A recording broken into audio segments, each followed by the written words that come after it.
Hey everyone, it's Ayana, and my subject is the deep dark web. So, what exactly is the deep dark web? The deep dark web is a part of the internet that your average person does not really have access to. So, going through the dark web comes with a lot of things to prepare for, either mentally, emotionally, and sometimes physically. Because the dark web can be a very dangerous, scary, and a lot of times illegal place to be, it's suggested if you don't know what you're doing to not go there. But it's very easy to access if you download a certain browser. So I'm going to be speaking about just a few of the sites that are considered to be in connection with the dark web. And I want to give you guys an inside look of the dark web without having to put your safety at risk and while doing it. So the first of the few sites is called Hidden Wiki. Pretty similar to the concept of Wikipedia.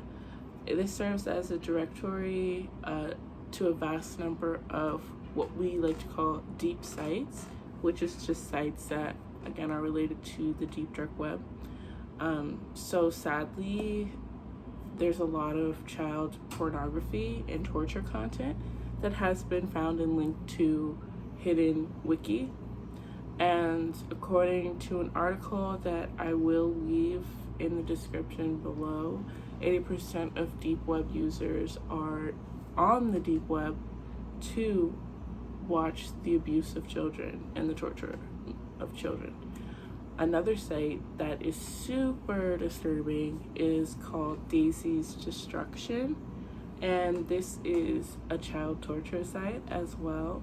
And on this site, people can pay upwards of hundreds to thousands of dollars to see these children getting tortured, raped, and abused on the dark web.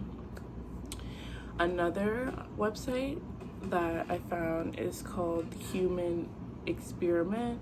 It's a site where anonymous doctors and medical students do experiments on various people to try and prove a theory that certain races are superior to others. So this is like a lot of dissection, blood work, things that you would normally see your doctor doing, but this time it's more on the extreme. And with this one, actually has a happier ending. It's still very gruesome. It's just as gruesome as it sounds, but it hasn't been updated since 2011. So that is one of the good things from the site. The last site that I'm going to list is a site called Cheap Swatting Service. It is basically exactly like the name suggests. So with this site, you can actually take someone's IP address and anonymously report a false critical incident on them. And this in turn basically makes the SWAT team arrive on the scene of whoever's IP address that you put or directed it towards. So $5 basically pays for a mild situation, so probably won't get as bad, but still, nonetheless. $10 is slightly worse, and there's going to be more SWAT team members at that person's door, and $20 basically makes the SWAT team come and they do whatever they feel like they need to at that point if necessary. So basically filing a false critical report is very dangerous, as everyone knows, but the fact that it can take only $20 to have someone go through something so traumatic and invasive speaks volumes on just how dangerous the dark web can be, especially if you're not careful.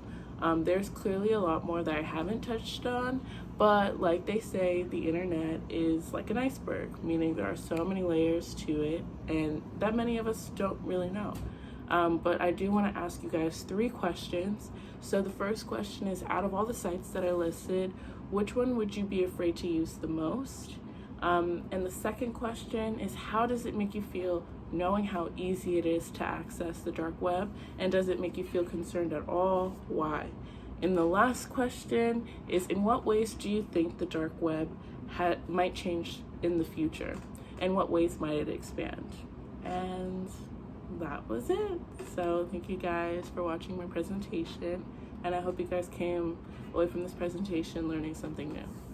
Bye.